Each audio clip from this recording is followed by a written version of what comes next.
ಉತ್ತರಾಧಿಕಾರಿ ಭಾಗ 34. ಶಂಕರ್ ತಕ್ಷಣವೇ ಬಹಿರಂಗಪಡಿಸಲು ಸಾಧ್ಯವಾಗದ ವಿಷಯದ ಬಗ್ಗೆ ಯಾವುದೇ ಸುಳಿವನ್ನು ನೀಡಲಿಲ್ಲ. ಆತ ಅತ್ಯಂತ ಸಂಯಮದಿಂದ, ಅದು ಸಾಧ್ಯವಿಲ್ಲ ಪುಟ್ಟ ಬಾಸ್, ನನಗೆ ತಿಳಿದಿರುವ ಹಾಗೆ ನಿಮ್ಮ ತಾಯಿಗೆ ಈಗ ಬೇರೊಬ್ಬ ಗೆಳೆಯನಿದ್ದಾನೆ ಎಂದು ಮಾತ್ರ ಹೇಳಿದ್ದನು. ಶಂಕರ್ ಮತ್ತು ವಿಮಲಾ ಕಳೆದ ವರ್ಷ ಇಂಗ್ಲೆಂಡ್ಗೆ ಪ್ರವಾಸಕ್ಕೆ ತೆರಳಿದಾಗ ಕಾಕತಾಳೀಯವೆಂಬಂತೆ ಕೃಷ್ಣವೇಣಿ ಓದುತ್ತಿದ್ದ ವಿದ್ಯಾಸಂಸ್ಥೆಯ ಬಳಿಯಲ್ಲೇ ವಾಸಿಸ್ತಾ ಇದ್ದರು. ನಿವೃತ್ತರಾದ ನಂತರ ದಂಪತಿಗಳನ್ನು ನೋಡಿಕೊಳ್ಳಲು ವಿಷ್ಣುವರ್ಧನ್ ವೃತ್ತಿಪರ ಆರೈಕೆದಾರರನ್ನು ನಿಯೋಜಿಸ್ತಾನೆ. ಆದರೆ ಆತ ಉದ್ದೇಶಪೂರ್ವಕವಾಗಿಯೇ ಅವರನ್ನು ಕೃಷ್ಣವೇಣಿಯ ಶಾಲೆಯ ಬಳಿ ಉಳಿಯುವಂತೆ ವ್ಯವಸ್ಥೆಯನ್ನು ಕೂಡ ಮಾಡಿರ್ತಾನೆ ಎಂಬುದು ಅವರಿಗೆ ತುಂಬ ಸ್ಪಷ್ಟವೇನಿರಲಿಲ್ಲ. ಅದು ಇಂಗ್ಲೆಂಡ್ನಿಂದ ಹಿಂತಿರುಗಿದ ನಂತರ ಶಂಕರ್ ಬಳಿ ವಿಷ್ಣುವರ್ಧನ್ ತಲುಪಿಸಲು ಒಂದೇ ಒಂದು ಸುದ್ದಿ ಇತ್ತು. ಕೃಷ್ಣವೇಣಿಗೆ ಒಬ್ಬ ಪ್ರಿಯಕರನಿದ್ದಾನೆ ಮತ್ತು ಅವರಿಬ್ಬರ ಸಂಬಂಧ ತುಂಬ ಗಟ್ಟಿಯಾಗಿದೆ ಎಂಬ ವಿಷಯವನ್ನು ಶಂಕರ್ ನೇರವಾಗಿ ತಿಳಿಸಿದರು. ಈ ಸುದ್ದಿಯನ್ನು ಕೇಳಿದ ತಕ್ಷಣ ವಿಷ್ಣುವರ್ಧನ್ನ ಮುಖ ಗಂಭೀರವಾಗಿ ಕಪ್ಪಿಟ್ಟಿದ್ದನ್ನು ಶಂಕರ್ ಸೂಕ್ಷ್ಮವಾಗಿ ಗಮನಿಸಿದರು. ಆ ಘಟನೆಯಿಂದಲೇ ವಿಷ್ಣುವರ್ಧನ್ ಮನಸ್ಸಿನಲ್ಲಿ ಕೃಷ್ಣವೇಣಿಯ ಮೇಲಿರುವ ಪ್ರೀತಿ ಎಷ್ಟು ಆಳವಾದುದು ಎಂಬುದು ಶಂಕರ್ಗೆ ಅರಿವಾಗಿತ್ತು. ಒಂದು ವೇಳೆ ಕೃಷ್ಣವೇಣಿಗೆ ಬೇರೊಬ್ಬ ಗೆಳೆಯನಿಲ್ಲದಿದ್ದರೆ ಈಗಾಗಲೇ ಮಕ್ಕಳಿರುವ ಅವರಿಬ್ಬರು ಅತ್ಯುತ್ತಮ ಜೋಡಿಯಾಗಬಹುದಿತ್ತು. 5 ವರ್ಷಗಳ ಹಿಂದೆ ಆ 1 ತಿಂಗಳ ಅವಧಿಯಲ್ಲಿ ವಿಷ್ಣುವರ್ಧನ್ ಆಕೆಯೊಂದಿಗೆ ಕಳೆದ ಕ್ಷಣಗಳು ಶಂಕರ್ಗೆ ನೆನಪಾದವು. ಒಬ್ಬ ಪುರುಷನ ದೈಹಿಕ ಅಗತ್ಯಗಳು ಮತ್ತು ಮಾನಸಿಕ ಹಂಬಲಗಳು ಹೇಗೆ ಕೆಲಸ ಮಾಡ್ತವೆ ಅನ್ನುವಂಥದ್ದು ವಯಸ್ಸಾದ ಶಂಕರ್ಗೆ ತುಂಬ ಚೆನ್ನಾಗಿ ತಿಳಿದಿತ್ತು. 5 ವರ್ಷಗಳ ಹಿಂದೆ ಆ 1 ತಿಂಗಳು ಆಕೆಯೊಂದಿಗೆ ನಿಕಟವಾಗಿದ್ದಂಥ ವಿಷ್ಣುವರ್ಧನ್ ನಂತರ ಇದ್ದಕ್ಕಿದ್ದಂತೆ ಆಕೆಯಿಂದ ಸಂಪೂರ್ಣವಾಗಿ ದೂರ ಸರಿದಿದ್ದನ್ನು ಅಷ್ಟೇ ಅಲ್ಲ, ಕಳೆದ 5 ವರ್ಷಗಳಲ್ಲಿ ಆತನ ಜೀವನದಲ್ಲಿ ಮತ್ತಾವ ಮಹಿಳೆಯೂ ಕೂಡ ಕಾಣಿಸ್ಕೊಂಡಿರಲಿಲ್ಲ.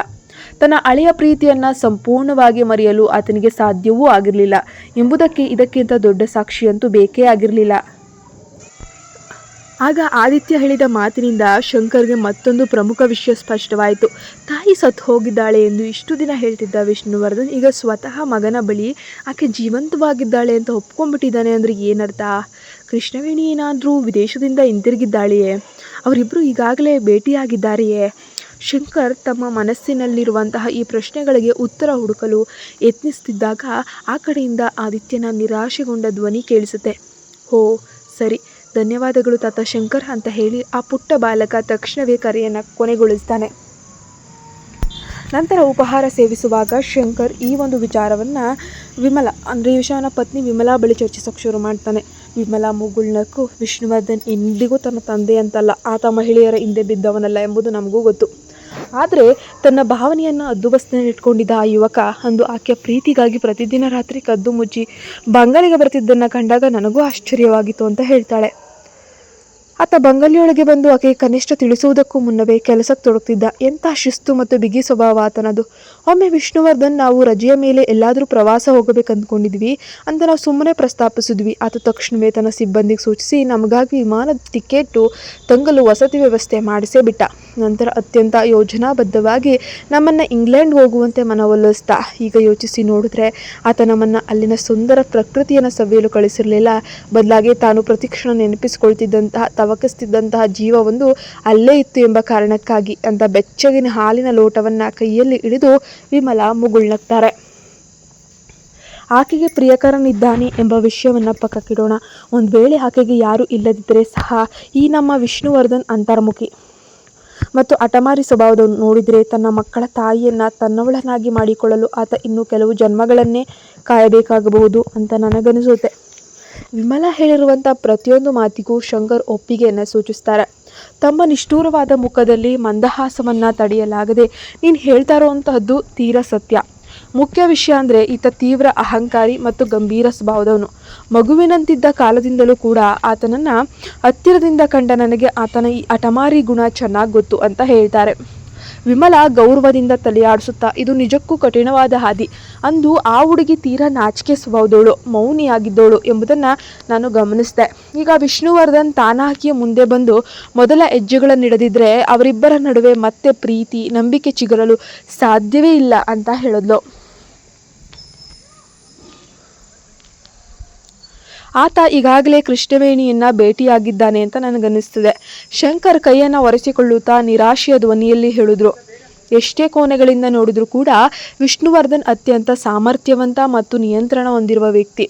ಆದರೆ ಕೃಷ್ಣವೇಣಿ ಮತ್ತು ಆಕೆಯ ಪ್ರಿಯಕರನನ್ನು ಹೊಟ್ಟೆಗೆ ನೋಡಿದಾಗ ತನ್ನ ಅಹಂಕಾರವನ್ನು ಬದಿಗಿಟ್ಟು ಆಕೆಯನ್ನು ಪ್ರೀತಿಸುತ್ತೇನೆ ಎಂದು ವ್ಯಕ್ತಪಡಿಸ ತಿಳಿಯದೆ ಆತ ಅಸೂಯೆಯಿಂದಲೇ ಒಳಗೊಳಗೆ ಉಸಿರುಗಟ್ಟಿ ಸಾಯುವುದಿಲ್ಲ. ಅತ್ತ ಕ್ರಾಫರ್ಡ್ ಭವನದಲ್ಲಿ ಆ ಇಬ್ಬರು ಮಕ್ಕಳು ಕರೆ ಮಾಡಿದ ಇತಿಹಾಸವನ್ನು ತಕ್ಷಣವೇ ಅಳಿಸಿ ಹಾಕಿ ಯಾವುದೇ ಅನುಮಾನ ಬಾರದ ಹಾಗೆ ಸದ್ದಿಲ್ಲದೆ ಫೋನನ್ನು ರಾಹುಲ್ನ ಕೊಠಡಿಯಲ್ಲಿ ತಂದಿಟ್ರು. ನಾವು ಫೋನ್ ಕೇಳಿದರೆ ಅಪ್ಪ ಮುನಿಸಿಕೊಳ್ಳುತ್ತಾರೆ ಅಣ್ಣ ಅಂತ ಮೇಘ ಆದಿತ್ಯನನ್ನು ಹಿಂಬಾಲಿಸುತ್ತಾ ಆತಂಕದಿಂದ ಕೇಳಿದರು. ಆದಿತ್ಯ ಸ್ವಲ್ಪ ಹೊತ್ತು ಆಳವಾಗಿ ಯೋಚಿಸಿ ಬೇಡ ಅಂತ ನಿರ್ಧರಿಸಿದ್ರು. ತಂದೆಗೆ ಈ ವಿಷಯ ತಿಳಿದರೆ ತೀವ್ರ ಕೋಪ ಬರಬಹುದು ಎಂಬ ಅರಿವು ಅವನಿಗಿತ್ತು. ಏನೇ ಆದರೂ ಚಿಕ್ಕಪ್ಪ ರಾಹುಲ್ ಮರದ ದಿಮ್ಮಿಯಂತೆ ಗಾಢವಾಗಿ ಮಲಗ್ತಾನೆ.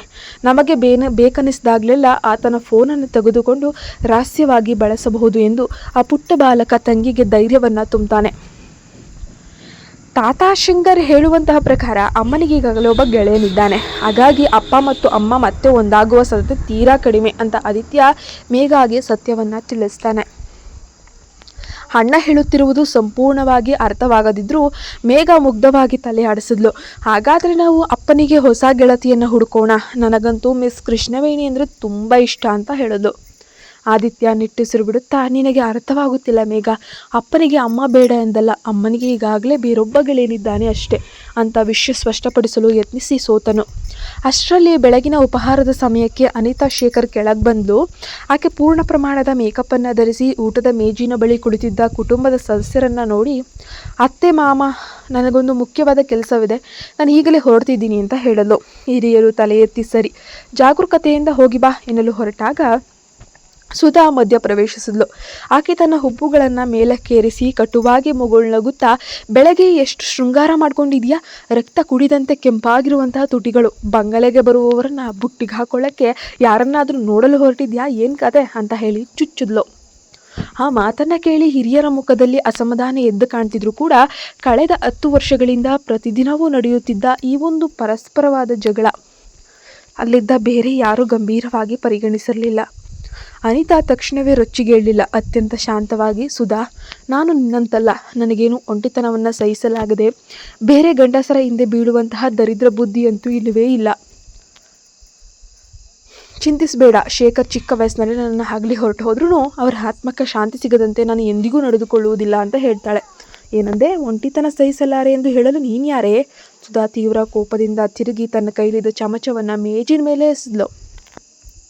ಅನಿತಾಳ ಮೇಲೆ ಹಾರಿ ಆಕೆಯ ಕೂದಲನ್ನು ಹಿಡಿದು ಜಗಳವಾಡಲು ಮುಂದಾದಾಗ ಮನೆಯ ಸೇವಕಿಯೊಬ್ಬಳು ಆಕೆಯನ್ನು ಬಿಗಿಯಾಗಿ ತಡೆದು ಹಿಡಿದುಕೊಂಡ್ಳು. ಸುಧಾ ಆಕ್ರೋಶದಿಂದ ಕೂಗುತ್ತಾ, ಅಂದು ನೀನು ನನ್ನ ಗಂಡನನ್ನು ಮೋಹಿಸಿ ಬುಟ್ಟಿಗೆ ಹಾಕ್ಕೊಳ್ದಿದ್ರೆ ನನಗೆ ಈ ಗತಿ ಬರ್ತಾ ಇರಲಿಲ್ಲ. ಮಹಾನ್ ಪತಿವ್ರತೆಯಂತೆ ನಟಿಸಬೇಡ, ಬೆಳಗ್ಗೆ ನಿನ್ನ ಆ ನಕಲಿ ಮುಖ ನೋಡಿ ನನ್ನ ಹಸಿವೆ ಹೊರಟು ಹೋಯಿತು ಅಂತ ಬೈದ್ಲು. ಹಿರಿಯರು ಈಗಷ್ಟೇ ಕೋಪದಿಂದ ಸ್ಫೋಟಗೊಳ್ಳಲಿದ್ದಾರೆ ಎಂಬುದನ್ನು ಗ್ರಹಿಸಿದಂತಹ ಅನಿತಾ ಬುದ್ಧಿವಂತಿಕೆಯಿಂದ ಸುಧಾ ಜೊತೆ ಹೆಚ್ಚಿನ ವಾದಕ್ಕೆ ಇಳಿಲಿಲ್ಲ. ಆಕೆ ತನ್ನ ಸೀಮಿತ ಆವೃತ್ತಿಯ LV ಕೈಚೀಲವನ್ನು ಎತ್ಕೊಂಡು ಅತ್ಯಂತ ಗಂಭೀರವಾಗಿ ಬಂಗಲೆಯಿಂದ ಹೊರ ನಡೀತಾಳೆ. ತನ್ನ ಅಸಹಾಯಕ ಕೋಪವನ್ನು ತಡೆದುಕೊಳ್ಳಲಾಗದ ಸುಧಾ ಹತಾಶೆಯಿಂದ ತನ್ನ ಎದೆಗೆ ಹೊಡೆದುಕೊಂಡು ಕಿರುಚಾಡಿದ್ಲು. ಕೆಲಸದಾಕೆ ಆಕೆಯನ್ನು ಸಮಾಧಾನಪಡಿಸಿ ವಿಶ್ರಾಂತಿಯನ್ನು ಪಡೆಯಲು ಮಹಡಿಯ ಮೇಲಿದ್ದಂತಹ ಕೊಠಡಿಗೆ ಕರೆದೊಯ್ದಳು. ಇದನ್ನು ಕಂಡ ರಾಹುಲ್ ಮುಖ ಗಂಟು ಹಾಕೊಂಡು ತಕ್ಷಣವೇ ಅಮ್ಮನಿಗೆ ತಪಾಸಣೆ ಮಾಡಲು ವೈದ್ಯರನ್ನು ಕರೆಯಿರಿ ಅಂತ ಸೇವಕರಿಗೂ ಸೂಚಿಸಿದ್ರು. ವಾಸ್ತವವಾಗಿ ಅನಿತಾ ನಿನ್ನೆ ರಾತ್ರಿ ಕೇವಲ 3 ಗಂಟೆಗಳ ಕಾಲ ಮಾತ್ರ ಮಲಗಿದ್ಲು. ನಿನ್ನೆ ಮಧ್ಯಾಹ್ನ ಆದಿತ್ಯ ಮತ್ತು ಮೇಘ ತೋಟದಲ್ಲಿ ಕುಳಿತು ತಮ್ಮ ತಂದೆಯಿಂದ ತಾಯಿಯ ಬಗ್ಗೆ ವಿಚಾರಿಸೋಕೆ ಅಂತ ಹೇಳಿ ಮಾತಾಡ್ತಿದ್ದದ್ದನ್ನು ಕಿಟಕಿಯ ಹಿಂದಿನಿಂದ ಆಕೆ ಕದ್ದು ಕೇಳಿದ್ಲು. ಅವಳಿ ಮಕ್ಕಳ ನಿಜವಾದ ತಾಯಿಯ ಗುರುತು ಕುಟುಂಬಕ್ಕೆ ದೊಡ್ಡ ನಿಗೂಢವಾಗಿತ್ತು. ಆ ಸಮಯದಲ್ಲಿ ಕುಟುಂಬದ ಸರ್ವೋಚ್ಚ ಮುಖ್ಯಸ್ಥರಾಗಿದ್ದಂತಹ ಹಿರಿಯರಿಗೂ ಆಕೆಯ ಬಗ್ಗೆ ಯಾವುದೇ ರೀತಿಯ ಸುಳಿವಿರಲಿಲ್ಲ.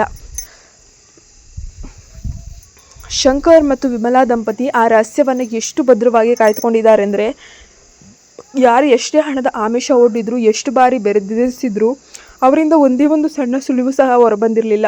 ಇಂದು ಬೆಳಗ್ಗೆ ಹೊರಗೆ ಹೋಗುವ ಮುನ್ನ ಅನಿತಾ ಆ ರಹಸ್ಯವನ್ನು ಭೇದಿಸಲು ತನ್ನದೇ ಆದ ಕರಾಳ ಯೋಜನೆಯನ್ನು ರೂಪಿಸಿಕೊಂಡಿದ್ಲು. ಅನಿತಾ ಬಂಗಲೆಯಿಂದ ಹೊರಬರುತ್ತಿದ್ದ ಹಾಗೆ ಆದಿತ್ಯನನ್ನು ಸದ್ದಿಲ್ಲದೆ ಕರೆದು ಅದರಿಂದ ಹೆಚ್ಚಿನ ಮಾಹಿತಿ ಪಡೆಯಲು ಯತ್ನಿಸಿದ್ಲು.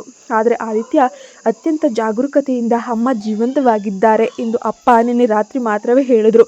ನಾವು ಈ ಬಗ್ಗೆ ಹೆಚ್ಚಿನ ಪ್ರಶ್ನೆಗಳನ್ನು ಕೇಳಲು ಹೋದಾಗ ಅತಿಯಾಗಿ ಆಲೋಚಿಸದೆ ಮಲಗು ಅಂತಲೂ ಎಚ್ಚರಿಸಿದ್ರು ಅಂತ ಹೇಳ್ತಾನೆ. ವಿಷ್ಣುವರ್ಧನ ಕೋಪಕ್ಕೆ ಗುರಿಯಾಗಬೇಕಾದಿತ್ತು ಎಂಬ ಭಯದಿಂದ ಮಕ್ಕಳು ಆತನ ಬಳಿ ಹೆಚ್ಚಿನ ವಾದಕ್ಕೆ ಮಾತ್ರ ಇಳಿಯಕ್ಕೆ ಹೋಗಿರಲಿಲ್ಲ. ಆದರೆ ಅನಿತಾಳ ಮನಸ್ಸಿನಲ್ಲಿ ಅನುಮಾನದ ಬಿರುಗಾಳಿ ಎದ್ದಿತು. ಈ ಮಕ್ಕಳು ನನ್ನ ಮಗ ಶೇಖರ್ನ ರಹಸ್ಯ ಪ್ರೇಮಿಯೇ ಅಥವಾ ವಿಷ್ಣುವರ್ಧನ್ ನಮಗೆ ತಿಳಿಯದಂತೆ ಬೇರೊಬ್ಬ ಮಹಿಳೆಯನ್ನು ಪ್ರೀತಿಸ್ತಿದ್ದಾನೆ, ಇಲ್ಲವೇ ಉತ್ತರಾಧಿಕಾರಿಗಾಗಿ ನಡೆದ ರಹಸ್ಯ ಒಪ್ಪಂದವೇ ಇದು? ವಿಷ್ಣುವರ್ಧನ್ ಎಷ್ಟೇ ಮರೆಮಾಚಲು ಯತ್ನಿಸಿದರೂ ಕೂಡ ಆತನಿಗೆ ಮಕ್ಕಳನ್ನು ಎತ್ತ ಮಹಿಳೆಯನ್ನು ಹುಡುಕೋಕೆ ಯಾವುದಾದ್ರೂ ಒಂದು ಬಲವಾದ ಸುಳಿವು ಖಂಡಿತ ಇರಲೇಬೇಕು. ತನ್ನ ಸ್ವಂತ ತಾಯಿಯಿಂದಲೇ ಆತ ಮುಚ್ಚಿಡುತ್ತಿರುವಂತಹ ರಹಸ್ಯವಾದರೂ ಏನು? ಕೃಷ್ಣ ಕುಟುಂಬಕ್ಕೆ ವಾರಸುದಾರನನ್ನು ನೀಡಿದಂತಹ ಆ ಹುಡುಗಿ ಖಂಡಿತ ಸಾಮಾನ್ಯಳಲ್ಲ. ಕೃಷ್ಣ ಕುಟುಂಬದ ಸೊಸೆಯಾಗಿ ಸಕಲ ಸಂಪತ್ತನ್ನು ಅನುಭವಿಸುವ ಅವಕಾಶವನ್ನು ಆಕೆ ಸುಲಭವಾಗಿ ಕೈಬಿಡಲು ಸಾಧ್ಯವೇ ಇಲ್ಲ ಎಂದು ಅನಿತಾ ಕೂಡ ಯೋಚನೆ ಮಾಡ್ತಾಳೆ. ಒಬ್ಬ ಮಹಿಳೆಯಾಗಿ ಇತರ ಮಹಿಳೆಯರ ಮಾನಸಿಕತೆಯನ್ನು ತಾನು ಹೆಚ್ಚಾಗಿ ಬಲ್ಲೆ ಅಂತ ಅನಿತಾ ನಂಬಿದ್ಲು.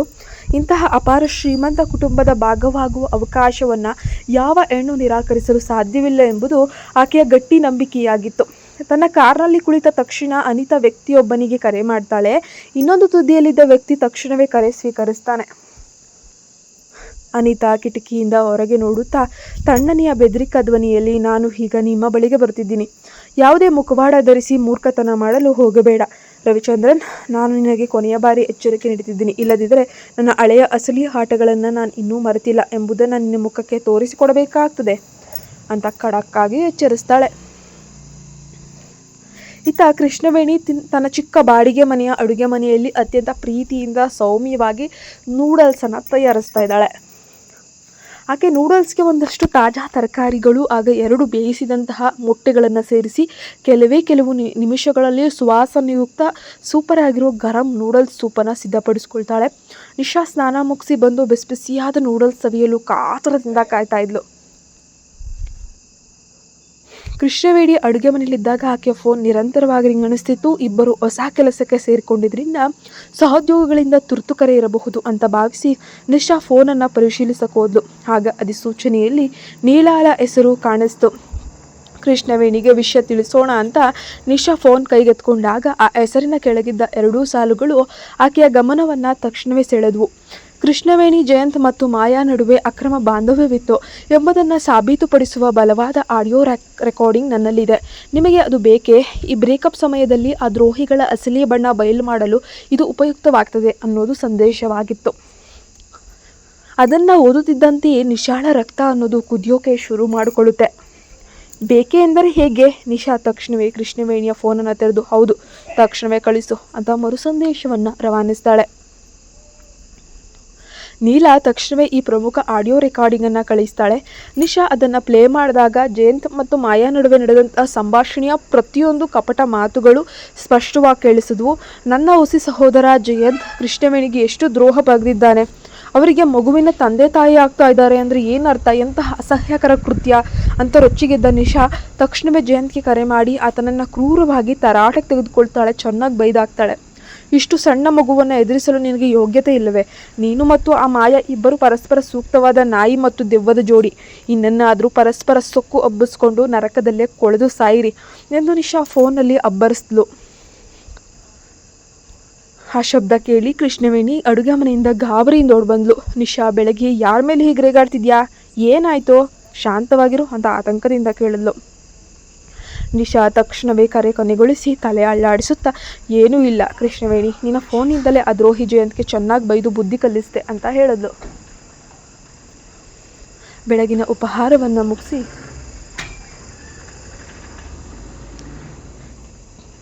ಹಾಗೆ ಕರೆಯನ್ನು ಪರಿಶೀಲಿಸ್ತಿದ್ಲು. ಆದರೆ ನಿಶಾ ಈಗಾಗಲೇ ಆ ಕರೆಯ ವಿವರಗಳನ್ನು ಸಂಪೂರ್ಣವಾಗಿ ಗಳಿಸಾಕಿದ್ಲು.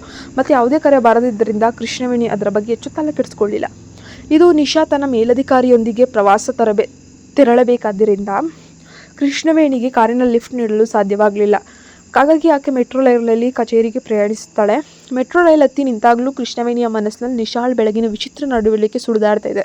ನಿಶಾಗ್ ಯಾರಾದರೂ ಮೋಸ ಮಾಡಿದರೆ ನನ್ನಂತನ ಆಕೆ ಯಾವುದೇ ದ್ರೋಹಿ ಸಿಲುಕಿದ್ದಾಳೆಯೇ ಅಂತ ಮನದಲ್ಲಿ ನಿಟ್ಟುಸಿರು ಬಿಡ್ತಾಳೆ. ಅಷ್ಟರಲ್ಲಿ ಆಫೀಸ್ ಸಮಯವಾದ್ದರಿಂದ ಮೆಟ್ರೋ ಬೋಗಿಯಲ್ಲಿ ಜನಸಂದಣಿ ಹೆಚ್ಚಾಗಿತ್ತು. ಒಬ್ಬ ಮಧ್ಯವಯಸ್ಕ ವ್ಯಕ್ತಿ ಉದ್ದೇಶಪೂರ್ವಕವಾಗಿ ಕೃಷ್ಣವೇಣಿಯ ಸಮೀಪಕ್ಕೆ ಬಂದು ನಿಂತ್ಕೊತಾನೆ. ಹಿಡಿದುಕೊಳ್ಳಲು ಸಾಕಷ್ಟು ಹಿಡಿತಗಳಿದ್ರು ಆತ ಬೇಕು ಅಂತಾನೆ ಹ್ಯಾಂಡಲ್ಸ್ ಅಂದರೆ ಕೃಷ್ಣವೇಣಿ ಹಿಡಿದಿದ್ದ ಹ್ಯಾಂಡಲ್ಸ್ನ ಹಿಡಿಯೋಕ್ಕೆ ಯತ್ನಿಸ್ತಾನೆ. ಕೃಷ್ಣವೇಣಿ ತಲೆ ಎತ್ತಿ ನೋಡಿದಾಗ ಆತನ ಮುಖದಲ್ಲಿ ವಿಕೃತ ಭಾವನೆ ಕಂಡುಬಂತು. ಆತ ಆಕೆಯ ಕೈಗಳನ್ನು ಮುಟ್ಟೋಕೆ ಯತ್ನಿಸ್ತಿದ್ದ, ಅಲ್ಲದೆ ಆಕೆಯ ಮೇಲೆಯೇ ಒರಗಲು ಮುಂದಾಗ್ತಾನೆ. ಜನನಿ ಬೇಡ ಬೋಗಿಯಲ್ಲಿ ಏನು ಮಾಡಬೇಕಂತ ತಿಳಿಯದೆ ಕೃಷ್ಣವೇಣಿ ತನ್ನ ಕೈಯನ್ನು ಮೇಲಕ್ಕೆತ್ತಿ ದೂರ ಸರಿಯಲು ಯತ್ನಿಸಿದಾಗ ಬಲವಾದ ಹಸ್ತವೊಂದು ಆಕೆಯನ್ನು ಸುರಕ್ಷಿತವಾಗಿ ಹಿಡಿದು ಸ್ಥಿರಗೊಳಿಸುತ್ತೆ. ಆಕೆ ತಲೆ ಬಗ್ಗಿಸಿ ನೋಡಿದಾಗ ಒಂದು ಆಶ್ಚರ್ಯ ಕಾದಿತ್ತು. ಆಕೆಯನ್ನು ಆಸರಿಯಾಗಿ ಹಿಡಿದಿದ್ದು ಒಬ್ಬ ಗಂಭೀರ ಹಾಗೂ ಗೌರವಾನ್ವಿತ ವ್ಯಕ್ತಿಯ ಸುಂದರ ದೊಡ್ಡ ಕೈಗಳಾಗಿದ್ವು.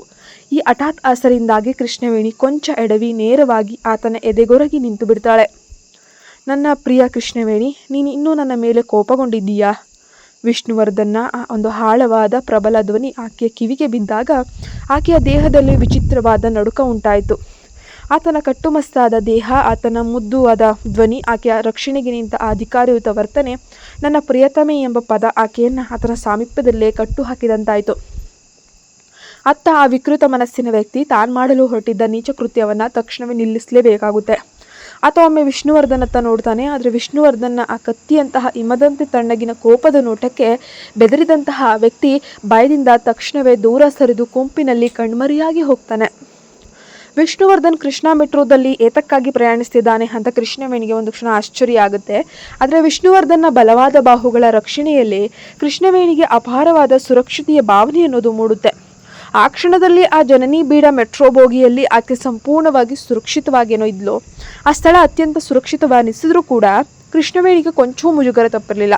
ಮೆಟ್ರೋ ರೈಲ್ ಸರಾಗವಾಗಿ ಚಲಿಸ್ತಿದ್ರೂ ಸಹ ಜನಸಂದಣಿ ಹೆಚ್ಚಿದ್ರಿಂದ ಪ್ರತಿಯೊಂದು ತಿರುವಿನಲ್ಲಿ ಅವರಿಬ್ಬರ ದೇಹಗಳು ಪರಸ್ಪರ ಸ್ಪರ್ಶಿಸ್ತಾನೆ ಇದ್ವು. ಪ್ರತಿ ನಿಲ್ದಾಣ ದಾಟ್ತಿದ್ದ ಹಾಗೆ ವಿಷ್ಣುವರ್ಧನ್ನ ಬಿಗಿಯಾದ ಅಪ್ಪುಗೆಯಲ್ಲಿದ್ದ ಕೃಷ್ಣವೇಣಿಗೆ ತನ್ನ ದೇಹದಲ್ಲೇನೋ ಒಂದು ವಿಚಿತ್ರವಾದ ಅನುಭವವಾಗೋಕ್ಕೆ ಶುರುವಾಗಿತ್ತು. ಮೆಟ್ರೋ ಬೋಗಿಯ ದೊಡ್ಡ ಗಾಜಿನ ಕಿಟಕಿಗಳಲ್ಲಿ ಒಳಗಿದ್ದ ಪ್ರಯಾಣಿಕರ ಪ್ರತಿಬಿಂಬಗಳು ಸ್ಪಷ್ಟವಾಗಿ ಕಾಣಿಸ್ತಾ ಇದ್ವು. ಮೊದಲು ಮುಜುಗರದಿಂದ ತಲೆ ಎತ್ತಲಾಗದ ಕೃಷ್ಣವೇಣಿ ಕ್ರಮೇಣ ಧೈರ್ಯವನ್ನು ತಂದುಕೊಂಡು ನಿಧಾನವಾಗಿ ತಲೆ ಎತ್ತಿ ಆ ಗಾಜಿನ ಪ್ರತಿಬಿಂಬದತ್ತ ಕಣ್ಣನ್ನು ಹಾಯಿಸಿದ್ಲು. ಆ ಪ್ರತಿಬಿಂಬದಲ್ಲಿ ಅವಳಿಗೆಲ್ಲವೂ ಕೂಡ ತುಂಬ ಸ್ಪಷ್ಟವಾಗಿ ಕಾಣ್ತಾ ಇತ್ತು. ವಿಷ್ಣುವರ್ಧನ್ ಎತ್ತರವಾದ ಗಂಭೀರ ಆಕೃತಿ ಆಕೆಯ ಬೆನ್ನ ಹಿಂದೆ ರಕ್ಷಣಾ ಕವಚದಂತೆ ನಿಂತಿತ್ತು. ಆತ ಒಂದು ಕೈಯಿಂದ ಮೇಲಿದ್ದ ಹಿಡಿಕೆಯನ್ನು ಬಿಗಿಯಾಗಿ ಹಿಡಿದು ಮತ್ತೊಂದು ಕೈಯನ್ನು ಆಕೆಯ ಸೊಂಟದ ಸುತ್ತಲೂ ಬಳಸಿ ಹಿಡಿದಿದ್ದ.